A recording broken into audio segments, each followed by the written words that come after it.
Well, to discuss this further, we're joined now by Nicu Popescu, the Director of the Wider Europe at the European Council on Foreign Relations and the former Foreign Minister of Moldova. Thank you very much. Why do you think Serbia has been able to get out ahead? What's been the secret to their success? Good morning.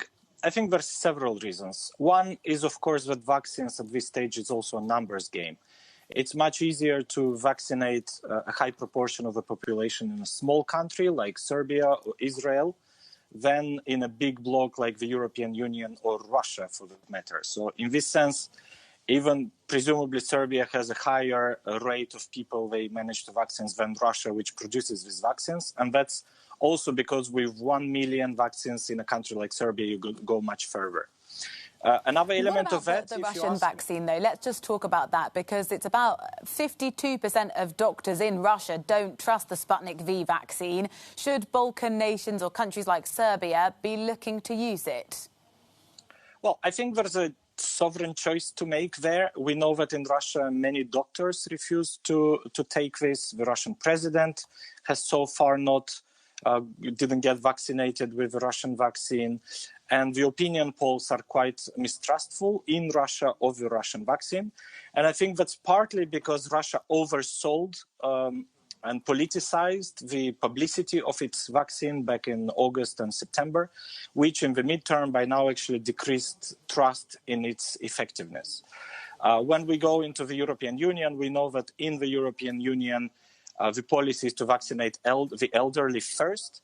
And for such a policy, the Russian vaccine wouldn't even work because it hasn't been sufficiently tested on elder people. And therefore, even if we look at the kind of vaccination priorities the EU would have, and putting aside the quality of the vaccine itself for other age categories, Sputnik would still not be acceptable for the elderly, be it in Russia, be it in the European Union. So what kind of strategies should Balkan nations be looking at to get their populations vaccinated then?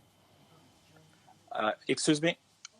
What strategy should Balkan nations be looking at to get their populations vaccinated?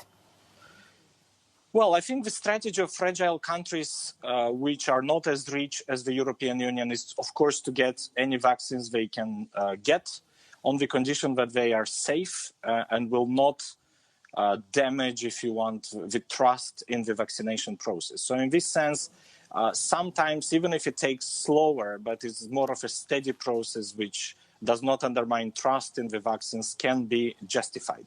At the same time, for the European Union, I think we're in a moment like we were in last spring, around March and April, when there was this very egoistic mask diplomacy where countries were hoarding medical equipment for themselves.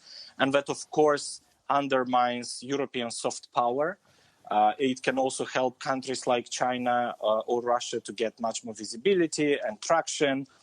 And therefore, even if it's fair to avoid the politicization of vaccine policies, this is to a degree unavoidable. So I think it would be useful for the European Union to start thinking for a package of assistance to its neighboring countries, whereby the EU could co-participate in the acquisitions of vaccines beyond the 20% of needed vaccines allocated through COVAX. Thank you very much for your time. Nicu Popescu, Director of Wider Europe at the European Council on Foreign Relations. Really appreciate your time.